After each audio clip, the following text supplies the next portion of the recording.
नमस्कार माझ्या प्रिय शिक्षक बंधू आणि भगिनींना, स्पर्धा परीक्षेतील आणि अखंड भारतातील माझ्या लाडक्या विद्यार्थी मित्र आणि मैत्रिणींनो, मी प्राध्यापक मारुती विठ्ठल शेळके आपल्या सर्वांचं मास्टर माइंड करिअर अकॅडमीच्या आदर्श सर्वोत्तम आणि नंबर 1 व्यासपीठावरती सहर्ष असे स्वागत करीत आहे.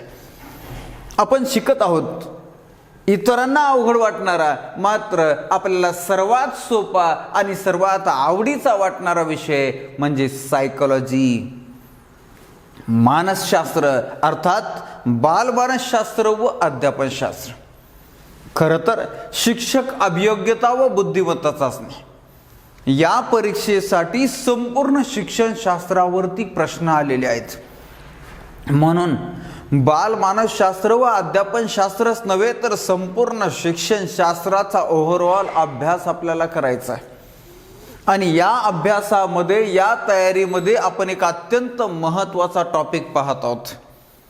खरं तर संपूर्ण शिक्षणशास्त्र म्हणा किंवा त्यातील सर्वात महत्त्वाचा विषय म्हणजे बालमानसशास्त्र व अध्यापनशास्त्र. यामध्ये 99% किंवा 95% पर्यंत तरी अंडरस्टँडिंगचा भाग आहे, समजण्याचा भाग आहे. मात्र 1% पासून 5% पर्यंत काही भाग स्मरणशक्तीचा आहे, लक्षात ठेवण्याचा आहे. आणि याच भागामध्ये, याच टॉपिकमध्ये एक टॉपिक असाच आहे की तो तुम्हाला लक्षातही ठेवायचा आहे आणि समजूनही घ्यायचा आहे. आणि तोच टॉपिक आपण शिकत आहोत. तो टॉपिक कुठला तर मानसशास्त्रातील विविध संप्रदाय. मानसशास्त्रातील विविध संप्रदाय हा मोठा टॉपिक आहे. हा टॉपिक आपण 2-3 लेक्चर पूर्वी शिकायला सुरुवात केली. मग यामध्ये सुरुवातीला रचनावाद समजून घेतला, यानंतर 2 नंबरला कार्यवाद समजून घेतला. आणि ज्या संप्रदायावर, ज्या विचार प्रणालीवर सर्वात जास्त प्रश्न आतापर्यंत विचारले गेलेले आहेत तो संप्रदाय आज आपल्याला शिकायचा आहे. आणि तो संप्रदाय म्हणजे वर्तनवाद, बिहेवियरिझम.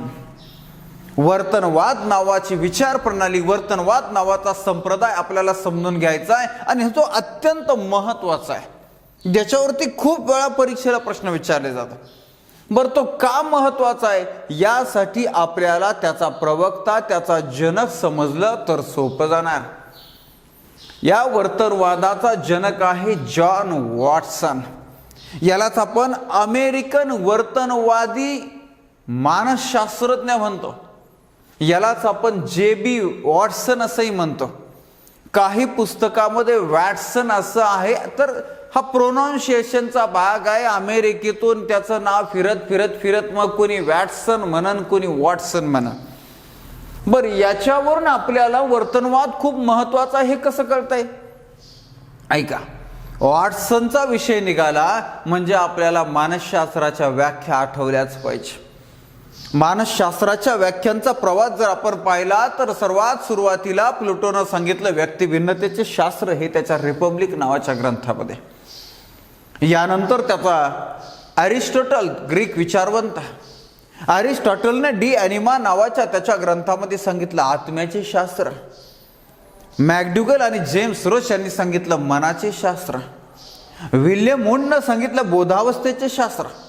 सिग्मंड फ्राइड यानं अबोधावस्थेचे शास्त्र.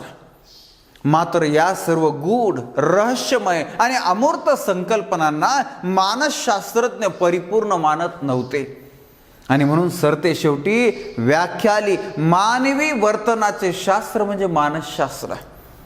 आणि तीच व्याख्या अर्थपूर्ण, सर्वमान्य झाली. आणि ही व्याख्या कोणाची? मानवी वर्तनाचे शास्त्र म्हणजे मानसशास्त्र, वर्तनाचे शास्त्र म्हणजे मानसशास्त्र. ही व्याख्या कोणाची आहे तर वॅटसनची आहे. जी व्याख्या सर्वमान्य, अर्थपूर्ण मानली, सर्व जगातील मानसशास्त्रज्ञांना स्वीकारली. मानसशास्त्राचा केंद्रबिंदू आज वर्तन आहे, मानवी वर्तन आहे. तर हे कोणामुळे झालंय तर या वॉटसनमुळे झालंय. आणि म्हणून याची व्याख्या जर अर्थपूर्ण असेल, मानसशास्त्राचा केंद्रबिंदू जर याची व्याख्या असेल, यानं सांगितलेला मुद्दा असेल, तर मग कल्पना करा, यानं जी विचार प्रणाली मांडली, यानं जो संप्रदाय मांडला, त्याला मानसशास्त्रामध्ये किती महत्त्व असेल. आणि म्हणून आजपर्यंत तुम्ही CDPO घ्या, TET घ्या, पेपर 1 पेपर 2 असो, महिला व बाल कल्याण अधिकारी असेल किंवा टेटचे पेपर असतील, तुम्हाला संप्रदायावरती सर्वात जास्त वर्तनवादावर प्रश्न आलेले असतील. चला तर मग समजून घेऊया की वर्तनवाद संप्रदाय, वर्तनवाद विचार प्रणाली काय आहे. सर्वात सुरुवातीला याच्या उदयाची पार्श्वभूमी प्रस्तावना आपण समजून घेऊया. काय झालं बा अगदी 20व्या शतकापर्यंत. आपण थोडंसं अजून डिटेल पाहिलं तर 20व्या शतकाच्या सुरुवातीपर्यंत म्हटलं तरी काय अडचण नाही. सुरुवात झाल्यानंतरही काही वर्ष मानसशास्त्राची अभ्यास पद्धती म्हणून आत्मनिरीक्षण पद्धतीलाच महत्त्व होतं. इंट्रोस्पेक्शन नावाची पद्धत जी आहे, अंतर्मुख होणे, आत वळून पाहणे, अशी जी व्याख्या, असा जो अर्थ लॉकने सांगितला, त्या आत्मनिरीक्षण पद्धतीलाच मानसशास्त्राच्या अभ्यास पद्धती म्हणून मानली जात होती. मात्र 20व्या शतकाच्या पुढे निघाल्यानंतर भौतिक शास्त्राप्रमाणे, भौतिक शास्त्रातील शास्त्रज्ञांप्रमाणे मानसशास्त्रातील शास्त्रज्ञ म्हणजे मानसशास्त्रज्ञ पुरावे मागू लागले, सत्यतेची पडताळणी करू लागले, विश्वसनीयतेचा मापदंड वापरू लागले, वस्तुनिष्ठतेचं परिमाण चेक करू लागले. आणि तेव्हा लक्षात आलं आत्मनिरीक्षण पद्धती परिपूर्ण नाही. त्यावेळेस आत्मनिरीक्षण पद्धतीच्या मर्यादा लक्षात आल्या, आत्मनिरीक्षण पद्धतीचे दोष लक्षात आले. आणि म्हणून एखादी शास्त्रीय पद्धत जी विश्वसनीय असेल, जी वस्तुनिष्ठ असेल, तिच्या शोधाची धडपड सुरू झाली. याचबरोबर या अगोदरच्या विचार प्रणालीनं, संप्रदायानं, उदाहरणार्थ रचनावाद्यांनी मानवी घटनेला किंवा मनाच्या रचनेला, मनाच्या घटनेला प्राधान्य दिलं, जाणिवेला प्राधान्य दिलं. त्यानंतर उदयास आलेल्या कार्यवादानं मानवी कार्याला, मनाच्या कृतीला, मनाच्या कृतीला म्हणजेच कार्याला महत्त्व दिलं, म्हणून तर त्यांना आपण कार्यवादी म्हणतो. मात्र आता मानसशास्त्रज्ञ या मनाच्या रचनेवर, मनाच्या कृतीवर समाधानी नव्हते. त्यातच अमेरिकेचा मानसशास्त्रज्ञ वॉटसन यानं मानवी कृती, मन नाही, मानवी कृती म्हणजेच वर्तनाला केंद्रबिंदू मानून अभ्यासाला सुरुवात केली, संशोधनाला सुरुवात केली. आणि त्या संशोधनातून, त्याच्या अभ्यासातून जे अनुमान, जे निष्कर्ष, जी नवी प्रणाली, जो नवा संप्रदाय उदयाला आला, त्या नव्या संप्रदायालाच वर्तनवाद असे म्हणतात, बिहेवियरिझम असे म्हणतात. का वर्तनवाद म्हणतात? कारण याच्या अभ्यासाचा मुख्य विषय, कारण त्यानं मानसशास्त्राच्या अभ्यासाचा मुख्य विषयच मांडला वर्तन, निरीक्षणक्षम वर्तन हाच त्यानं मुख्य विषय मांडला. आणि म्हणून त्याच्या विचार प्रणालीला, त्याच्या संप्रदायाला वर्तनवाद असं नाव पडलं. झाला. वर्तनवाद संप्रदायाच्या उदयाची कारणे म्हणजेच पार्श्वभूमी आपण समजून घेतली. या वर्तनवादाचा मुख्य प्रणेता, जनक, प्रवक्ता तो सुद्धा आपण समजून घेतला. आता सगळ्यात महत्वाचं म्हणजे या वर्तनवादाची वैशिष्ट्ये समजून घ्यायची की काय सांगतोय वर्तनवादाला, काय म्हणायचंय. चला तर समजून घेऊया या वर्तनवादाची वैशिष्ट्ये. वर्तनवादाची मी संकलित केल्याप्रमाणे, मी समजून घेतल्याप्रमाणे तुम्ही जर 12 वैशिष्ट्ये लक्षात ठेवली तर कुठलीही परीक्षा द्या आउट ऑफ मार्क्स. हे 12 वैशिष्ट्ये कुठले आहेत तर त्यातला पहिलं वैशिष्ट्य तुम्हाला इथं जाणवण की वर्तनवादानं रचनावादाला विरोध केलाय, रचनावादाच्या जाणिवेला विरोध केलाय, रचनावादानं जी मनाची रचना मांडली ती अमान्य केलेली आहे वर्तनवादानं. याचबरोबर कार्यवादानं मांडलेलं मनाची कृती ही सुद्धा या वर्तनवादानं नाकारली आहे, तिला विरोध केलाय, त्याच्यावर टीका केली. वर्तनवाद सांगतोय, विशेषतः जे.बी. वॉटसन सांगतोय काय तर जाणीव आणि मन मुळात हेच एक रंजक आणि गूढ कन्सेप्ट आहेत, संकल्पना आहेत. मानसशास्त्राचा आणि त्यांचा काही मात्र संबंध नाही आहे. आणि म्हणून या दोन संकल्पना मन आणि जाणीव वर्तनवाद स्वीकारत नाहीत, मान्य करत नाहीत. अशा रीतीनं पहिल्या क्रमांकाचं वैशिष्ट्य क्लिअर झालं. काय तर वर्तनवादी मानसशास्त्रज्ञांना जाणीव आणि मन या दोन संकल्पना मान्य नाहीत. झालं म्हणजे त्यांनी पहिला अभ्यास विषय नाकारलाय. आणि खरोखर मन ही अतिशय संदिग्ध संकल्पना आहे.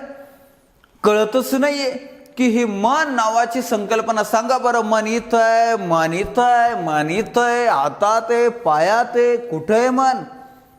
एका चित्रपटात तर मी ऐकलं की स्वतःच्याच मनाबद्दल तो किती संदिग्ध होता. मेरा मन क्यों तुम्हें चाहे, आता काय करावा, यालाच याच्या मनाचे कारण कळे ना. तर अशा रीतीनं मन संदिग्ध असल्या कारणानं यांनी ते नाकारलं. मनाचं आपण प्रॉपर निरीक्षण करू शकत नाही. त्या निरीक्षणाच्या नोंदी ठेवणं अवघड आहे. सत्यतेची पडताळणी करणं अवघड आहे. हे सगळंच अवघड असेल तर त्याला अभ्यास विषय कशाला म्हणायचं? बरोबर आहे. आणि म्हणून जाणीव आणि मनाला यांनी नाकारलंय. मग दुसरं वैशिष्ट्य आपल्याला पाहिजे. हे दुसरं वैशिष्ट्य आपल्याला काय सांगतंय हे फार महत्वाचं आहे. काय तर मानसशास्त्राचा अभ्यास विषय आपल्याला सांगतंय. आपल्याला प्रश्न काय येऊ शकतो? वर्तनवादी संप्रदायानं मानसशास्त्राचा अभ्यास विषय कोणता मांडला? तर तो अभ्यास विषय आहे निरीक्षणक्षम वर्तन. यांनी आत्मा हे अभ्यास विषय स्वीकारला नाही, बोधावस्था नाही, अबोधावस्था नाही, यांनी मन नाही, जाणीव नाही, तर यांनी ज्या वर्तनाचा, ज्या मानवी कृतीचं निरीक्षण करता येतं, सत्यतेची पडताळणी करता येते, अशा प्रकारच्या निरीक्षणक्षम वर्तनालाच अभ्यास विषय मानला. हे या संप्रदायाचं विचार प्रणालीचं प्रचंड अतिशय महत्वाचं वैशिष्ट्य विसरायचं नाही. आणि ते नावातच आहे म्हणून तुम्ही विसरणार नाहीत मला खात्री. आणि विशेष म्हणजे आपल्या विद्यार्थ्यांची स्मरण क्षमता ही वाढलेलीच असणार. कारण तो शिकत असताना, शिक्षण घेत असताना टेन्शन मध्ये बोर होऊन शिकत नसतो, तर तो शिक्षण घेतानाच आनंद होत असतो. आनंदाने शिक्षण घेणं हे शिकण्याचा पहिला पाया आहे. मग जेव्हा तुम्ही आनंदाने, जेव्हा तुम्ही सकारात्मक भावनेने शिकता ना कुठली बी गोष्ट, त्यावेळेस तुमच्या लक्षात राहण्याचं प्रमाण जास्त असतं, त्यावेळेस तुम्हाला समजण्याचं प्रमाण जास्त असतं आणि त्याचा उपयोग परीक्षेत होण्याचं प्रमाण सुद्धा जास्त असतं. आणि म्हणून राज्यसेवा असो, PSI, STI, ASO असो, सरळ सेवा भरती असो, कुठलीही असो, आर्मी, नेव्ही, स्टाफ सिलेक्शन, आणि सगळ्यात स्पेशल म्हणजे शिक्षक भरती, ही जेव्हा असेल तेव्हा महाराष्ट्रात तुम्ही कुठेही चेक करा, महाराष्ट्रात शेळके सरांचे विद्यार्थी सर्वात जास्त सक्सेसफुल असतात. सगळ्यात जास्त त्याचं कारण आहे की आपले विद्यार्थी आनंदानं शिक्षण घेत असतात. आणि म्हणून त्याचे सगळे फायदे. टेन्शन घेऊन कशाला शिकायचं? मी टेन्शन घेऊन शिकवत बी नाही.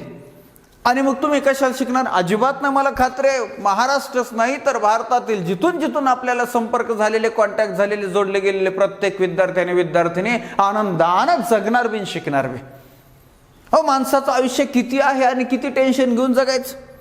अजिबात नाही. मला गाडी नाही म्हणून टेन्शन, लोकांना पाय नाही, माझी गरिबी आहे म्हणून लोकांना खायला नाही, टेन्शन कशाचं घेणार आहे?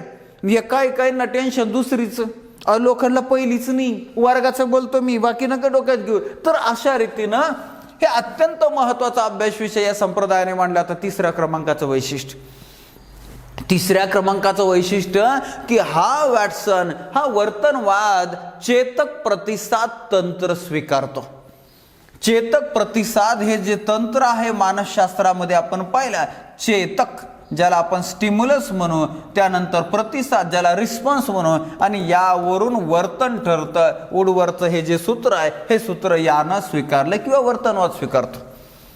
आणि मग कुठल्याही प्रकारची मानवी कृती जी आहे, कुठल्याही प्रकारचं मानवी वर्तन या तंत्राने चालतं, या तंत्राने आपण ते समजून घेऊ शकतो, या तंत्राने आपण ते स्पष्ट करू शकतो. मग अगदी बघा, चिंचेचं नाव काढलं, चिंच, चॉकलेट, याला काय म्हणायचं? हे झालं चेतक. लगेच तोंडाला पाणी सुटणं याला म्हणायचं प्रतिसाद. अशाच पद्धतीनं आपलं वर्तन चालत असतं मानवी कृती. परीक्षा जवळ आली, तोंडावर पुढे अभ्यास करते झालं. अशा रीतीने परीक्षा जवळ आल्यानंतर अभ्यास करण्याला फार व्हॅल्यू नसतो. अगोदरच सावध पाहिजे, अगोदरच जागा पाहिजे. शांततेच्या काळामध्ये जो घाम गाळतो, युद्धाच्या वेळेस त्याला रक्त सांडायची गरज पडत नाही. म्हणून परीक्षेची तारीख कधी येईल आणि परीक्षा कधी होईल, फॉर्म कधी सुटतील या भानगडीत पडू नका. आपण तयार आहोत का? प्रत्येक विषय आपला परफेक्ट झालाय का याचा विचार करा आणि त्यानुसार अभ्यास करा, त्यानुसार नियोजन करा. इथं चेतक प्रतिसाद नावाची जी संकल्पना आहे, ही संकल्पना वर्तनवादाचं 3ऱ्या क्रमांकाचं वैशिष्ट्य आहे. वर्तनवाद सांगतो की मानवी कृती, मानवी वर्तन चेतक प्रतिसादानुसार घडत असतं आणि म्हणून आपण चेतक प्रतिसादानुसार मानवी वर्तनाचा स्पष्टीकरण देऊ शकतो, स्पष्टीकरण करू शकतो. 3ऱ्या क्रमांकाचं हे वैशिष्ट्य पाहिल्यानंतर 4थ्या क्रमांकाचं वर्तनवादाचं वैशिष्ट्य, हे 4थ्या क्रमांकाचं वैशिष्ट्य सुद्धा फार महत्वाचं आहे. वर्तनवाद नैसर्गिक प्रवृत्तींना नाकारतो. वर्तनवाद ज्या मॅकडुगलने सांगितलेल्या सहज प्रवृत्ती आहेत त्या सहज प्रवृत्ती तो नाकारतो. ज्या आपण शिकलोय सहज प्रवृत्ती, सहज प्रवृत्तींना वर्तनवाद नाकारतोय, विरोध करतोय, टीका करतोय. याचबरोबर वर्तनवाद फक्त सहज प्रवृत्तींनाच नाही तर आनुवांशिकता ही गोष्ट, आनुवांशिक गोष्ट सुद्धा तो स्वीकारत नाही. मग तुम्ही म्हणाल की आपल्याला शिकवलं जातं बुद्धिमत्ता ही आनुवांशिक आहे, तर हे सुद्धा वर्तनवादाला, वॉटसनला मान्य नाही. आणि तो म्हणतोय की आपल्या आयुष्यातल्या सर्व घटना या परिस्थिती आणि प्रशिक्षणानुसार घडत असतात. आपल्या आयुष्यामधील सर्व कृती ज्या आहेत, सर्व घटना ज्या आहेत, आपलं वर्तन जे आहे परिस्थिती आणि प्रशिक्षण यानुसार घडत असतं. परिस्थिती आणि प्रशिक्षण. म्हणून हे वैशिष्ट्य फार महत्वाचं आहे. यावर काही उलटा सुलटा प्रश्न आला तर लक्षात ठेवायचं. पहिलं वैशिष्ट्य, या वैशिष्ट्यातला पहिला भाग सहज प्रवृत्तीला वर्तनवाद विरोध करतोय. दुसरी गोष्ट, बुद्धिमत्ता ही आनुवांशिक आहे हेच यांना मान्य नाहीये. हे दुसरी गोष्ट यामध्ये लक्षात ठेवायची. आणि तिसरी गोष्ट, या 2 मुद्द्यांचा पुढचा भाग आहे की त्यांच्या मते सर्व गोष्टी आयुष्यामध्ये घडणाऱ्या सर्व गोष्टी या परिस्थिती आणि प्रशिक्षणानुसार घडत असतात. आणि खरोखर तसंच आहे. ती कितीतरी लोकांची परिस्थिती की ही तितकं मोठं होण्याची नव्हती. गुजरातमधील एका सामान्य प्राथमिक शिक्षकाचा मुलगा 6,000 कोटीचे उद्योग उभा करू शकतो धीरूभाई अंबानी. आनुवांशिक नव्हता, मात्र परिस्थितीनं, प्रशिक्षणानं म्हणजे संघर्षातून, अभ्यासातून, कष्टातून माणसाचं वर्तन घडत असतं, माणसाचं व्यक्तिमत्व घडत असतं हे यांना सांगायचंय. आणि सत्य आहे, बरोबर आहे. झालं. 4थ्या क्रमांकाचं वैशिष्ट्य पाहिल्यानंतर 5व्या क्रमांकाच्या वैशिष्ट्यावरती नेहमी परीक्षेला प्रश्न तुम्हाला दिसतील. वर्तनवादी विचारसरणीनं जे.पी. वॉटसननं त्याच्या सहकार्यानं कोणती अभ्यास पद्धती निवडली, स्वीकारली, मांडली? सर्वप्रथम त्यांनी आत्मनिरीक्षण पद्धतीला विरोध केला. आत्मनिरीक्षण पद्धती अशास्त्रीय पद्धती म्हणून आहे, म्हणून तर तिच्यामध्ये मर्यादा आहेत, दोष आहेत. किंबहुना आत्मनिरीक्षण पद्धतीमध्ये मर्यादा आहे, दोष आहे, परिपूर्ण नाही, म्हणून तर तिला आपण अशास्त्रीय पद्धती म्हणतो. मग यांनी मात्र नवी अभ्यासाची पद्धत मांडली. ती शास्त्रीय पद्धत आहे, जिच्यामुळं वस्तुनिष्ठता मानसशास्त्रामध्ये वाढली, जिच्यामुळं मानसशास्त्रामध्ये विश्वसनीयता वाढली. ती अभ्यास पद्धती म्हणजेच वस्तुनिष्ठ निरीक्षण पद्धती, ऑब्झर्वेशन मेथड. वस्तुनिष्ठ निरीक्षण पद्धती ही वर्तनवादी विचारसरणीनं, वर्तनवाद संप्रदायानं मांडलेली एक अत्यंत महत्वाची पद्धत आहे. झालं. वस्तुनिष्ठ निरीक्षण. 5व्या क्रमांकाचं वैशिष्ट्य पाहिल्यानंतर आपल्याला 6व्या क्रमांकाचं वैशिष्ट्य पाहायचं. जे मगाशी मी तुम्हाला सांगितलं होतं की वर्तनवाद चेतक प्रतिसाद हे सूत्र स्वीकारतो. चेतक प्रतिसाद हे सूत्र वर्तनवाद स्वीकारतो, हे तंत्र स्वीकारतो. या माध्यमातून माणसाचं वर्तन, या माध्यमातून माणसाच्या कृती, माणसाच्या व्यक्तिमत्वाचं वर्णन स्पष्टीकरण आपण देऊ शकतो.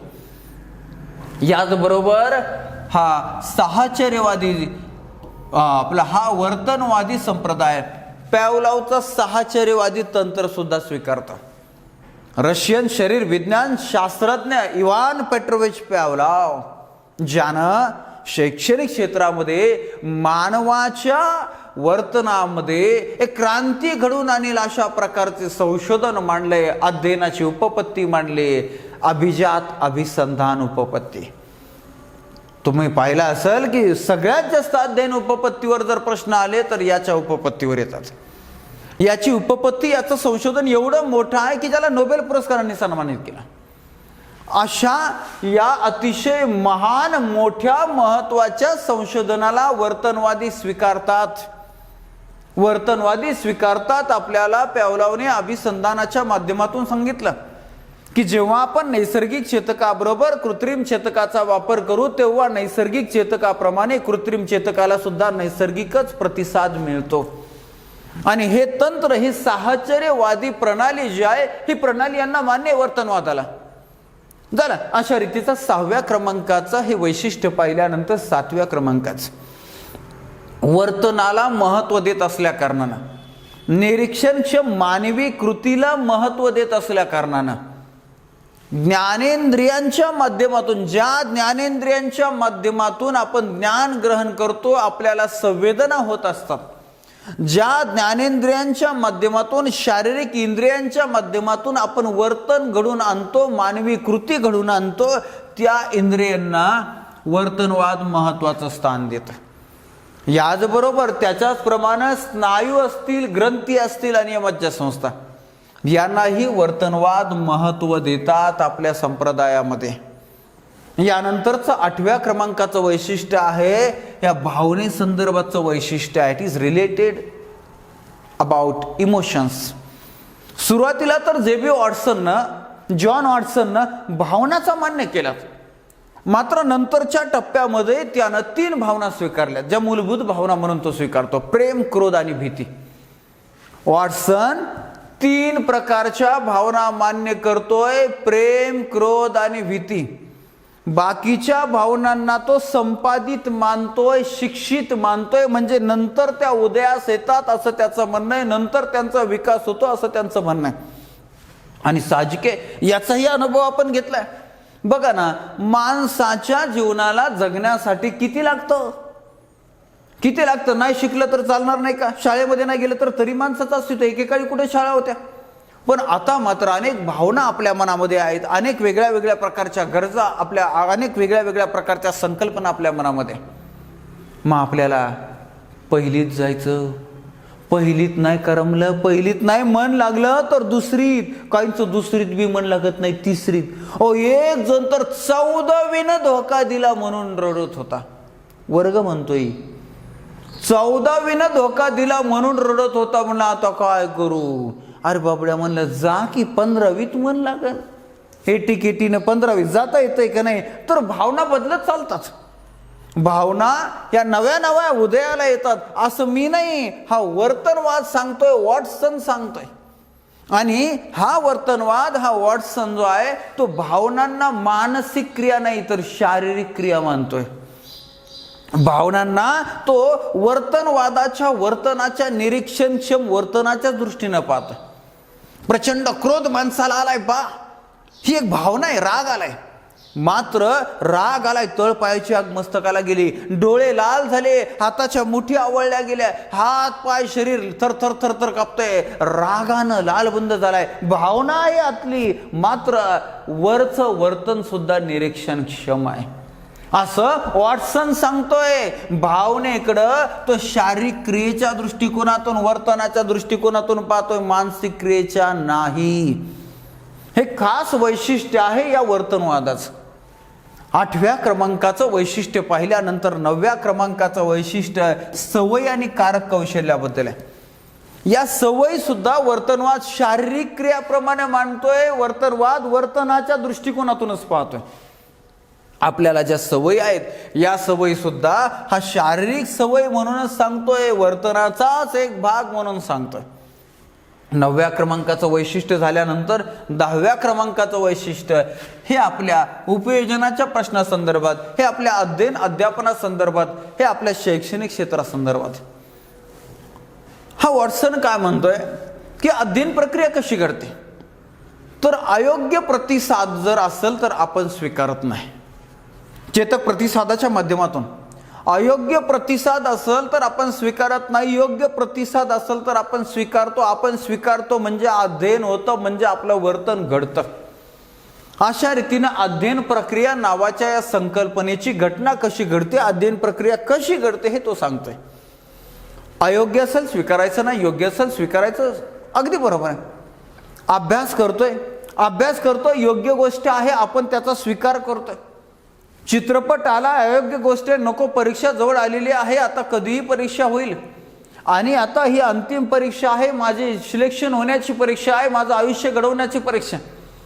हे ज्याला स्वतःहून कळतं ना, जो स्वतःहून आतून पेटलेला असतो, स्वतःहून मोटिवेट होतो, त्याला अपयश अडू शकत नाही. आणि अगदी अध्ययन प्रक्रियेमध्ये हीच गोष्ट आहे. याचबरोबर हा वॉटसन थॉर्नडाईकने मांडलेल्या अध्ययनाच्या नियमांचा देखील स्वीकार करतो. या नियमांमध्ये तो दुरुस्ती सुचवतो. कुठले? तयारीचा नियम, सरावाचा नियम, परिणामाचा नियम. हे जे अध्ययनाचे नियम मांडलेले आहेत एडवर्ड थॉर्नडाईकनं, हे एडवर्ड थॉर्नडाईकने मांडलेल्या नियमामध्ये हा वॉटसन सुधारणा सुचवतोय. झालं. 10व्या क्रमांकाचं वैशिष्ट्य पाहिल्यानंतर 11व्या क्रमांकाचं 11व्या क्रमांकाचं वैशिष्ट्य विचार प्रक्रियेसंदर्भात. हे वर्तनवादी मानसशास्त्रज्ञ विचार प्रक्रियेकडे सुद्धा शारीरिक दृष्टिकोनातूनच पाहतात आणि त्यात वॉटसन म्हणतो thinking is silent speech. Speech म्हणजे बोलणं, म्हणजे एक वर्तन आहे, कृती आहे जी निरीक्षणक्षम आहे. त्याच दृष्टिकोनातून वर्तनवादी हे सगळ्याच विचार प्रक्रियेकडे असं पाहतात की ते म्हणतात की ही थिंकिंग जे आहे, विचार प्रक्रिया, हे सुद्धा एक कृती आहे. शारीरिक कृतीप्रमाणे माणूस एखाद्या आनंदाच्या भावनेचा विचार करत असाल, आनंदी विचार करत असाल तर चेहऱ्यावरती हास्य दिसतं. काही काही लोकांच्या थोबाडावर कायमच 12 वाजलेली, सकाळ दुपार संध्याकाळ आनंदात बिन, कधी लग्नाला जाते तशाच थोबाडान जाते, अंत्यविधीला जातो तसंच थोबाड. कुठेतरी हसा, माणसाचं आयुष्य काय पुन्हा पुन्हा एक काय. तर अशा रीतीचं हे आपल्या विचार प्रक्रियेतून आपलं एक्सप्रेशन क्लिअर होतं आणि त्या एक्सप्रेशनच्या दृष्टिकोनातून, त्या वर्तनाच्या दृष्टिकोनातून हे वर्तनवादी पाहतात. ती सुद्धा एक शारीरिक क्रिया असं हे मानतात. 11व्या क्रमांकाचं वैशिष्ट्य झाल्यानंतर 12व्या क्रमांकाचं वैशिष्ट्य व्यक्तिमत्व. वर्तनवादी मानसशास्त्रज्ञ विशेषतः वॉटसन या व्यक्तिमत्वाबद्दल बोलत असताना तो म्हणतो की व्यक्तिमत्व हे सातत्याने प्रत्येक क्षणाला बदलत असतं. व्यक्तिमत्व हे स्थिर राहत नसतं, तसंच राहत नसतं, समान राहत नसतं, ते सातत्याने बदलत असतं, ते चंचल असतं, अविरत बदलत असतं. मग अगदी हा वॉटसन सांगतो की आपण समान चेतकाला सुद्धा वेगळा प्रतिसाद देतो, तर आपलं व्यक्तिमत्व स्थिर कसं राहणार? समान चेतकाला वेगळा प्रतिसाद म्हणजे काय? गुलाबजाम पाहिले, प्रचंड भूक लागलेली होती, गुलाबजाम चेतक भरपूर खाल्ले, प्रतिसाद 50 गुलाबजाम खाल्ले, त्याच्यानंतर 2 लिटर पाणी प्याला, टूम फुगलाय, ढेरी फुटली, पार फुटूस तर खाल्लंय. अरे बाबा गुलाबजाम दुसऱ्याची होते तर पोट तर तुझं होतं जाणार, त्याचा तर विचार करायचा. पण माणूस हे फुकटचं मिळाल्यावर सोडित नाही. आता पुन्हा त्याच्या समोर घामाल्यावर गुलाबजाम आणले, आता त्याच्या मनात बघा मगाचेच गुलाबजाम, चेतक तोच आहे, प्रतिसाद नको म्हणे, आता गुलाबजाम पाहिले तरी मळमळ होती. आता नाही, आता प्रतिसाद बदलला. माणूस असाच आहे की समान चेतकाला सुद्धा वेगळ्या वेगळ्या प्रकारचा प्रतिसाद. हेच आपल्याला अभिसंधानामध्ये पॅव्लोवने सांगितलंय आणि हे पॅव्लोवचं सूत्र मान्य करतायत वर्तनवादी, तेच मानतायत, तेच सूत्र, तेच तंत्र मानतायत. अशा रीतीनं व्यक्तिमत्वाबद्दल वर्तनवादांनी असं भाष्य केलेलं आहे की ते कायमस्वरूपी नसतं, तर ते सातत्याने बदलत असतं. अशा रीतीनं वर्तनवादाचे हे 12 वैशिष्ट्य, 1 डझन वैशिष्ट्य, बास पैकीच्या पैकी मार्क्स आपल्याला. हे वैशिष्ट्य पाहिल्यानंतर आपल्याला पुढचं महत्वाचं वैशिष्ट्य, पुढचं महत्वाचा भाग वर्तनवादाचा पाहायचा काय? वर्तनवादाचे 13व्या क्रमांकाचं एक महत्वाचं वैशिष्ट्य, 1 डझनपेक्षा जास्त, 1 डझनपेक्षा जास्त. हे तर फार महत्वाचं, याचा काही भाग आपण पाहिलाय काय? वर्तनवादी अनुवंशाला महत्व देत नाही. म्हणजे पहा, माणसाचं व्यक्तिमत्व हे अनुवंशाने परिस्थितीवर डिपेंड असतं, हे सर्वसाधारण मानलं जातं. मात्र वर्तनवाद अनुवंशाला महत्व देत नाही. वर्तनवाद परिस्थितीलाच महत्व देतात. सर्व काही घडतं ते परिस्थिती आणि प्रशिक्षणावरूनच.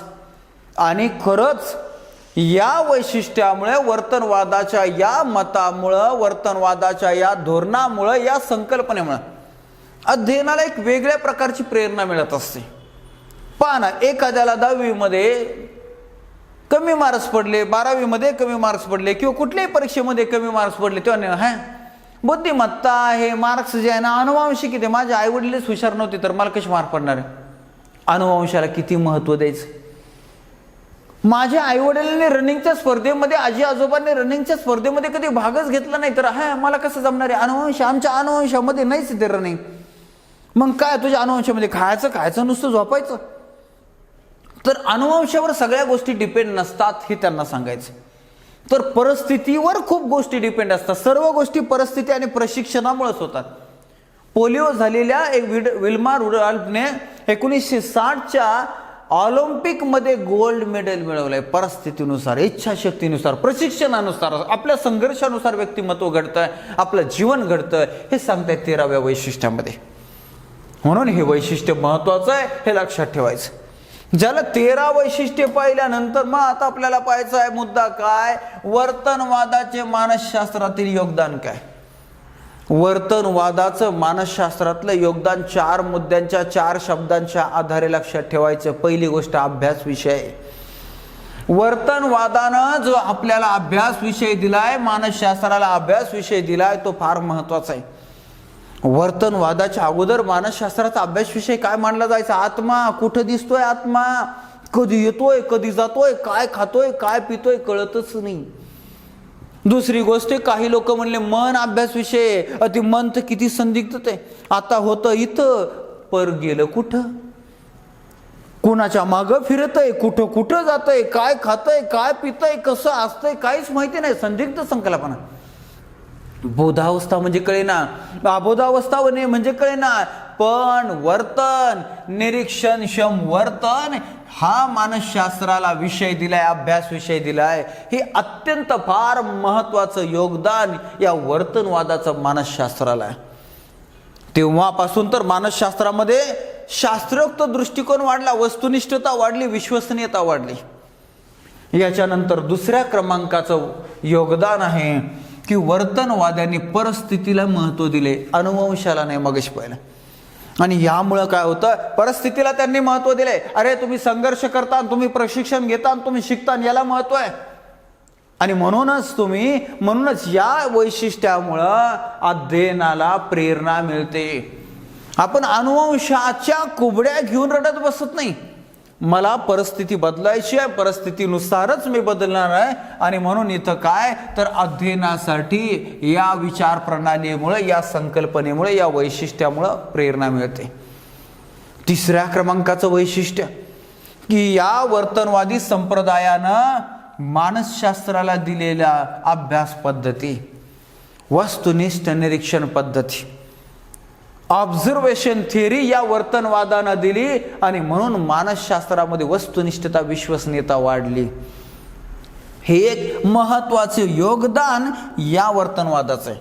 आणि शेवटचं योगदान काय तर वर्तन हा अभ्यास विषय मांडल्यामुळं वर्तनाच्या अभ्यासाला या संप्रदायामुळं, या विचार प्रणालीमुळं गती आली. जरा मानसशास्त्रातील यांचं योगदान पाहिल्यानंतर यांच्या विचार प्रणालीमध्ये काही संशोधकांना, काही मानसशास्त्रज्ञांना मर्यादा आढळल्या, दोष आढळले. त्या कुठल्या मर्यादा आहेत, ते कुठले दोष आहेत, तेही आपण समजून घेऊया. 4 मर्यादा लक्षात ठेवा, 4 शब्द लक्षात ठेवा, खूप सोपं आहे.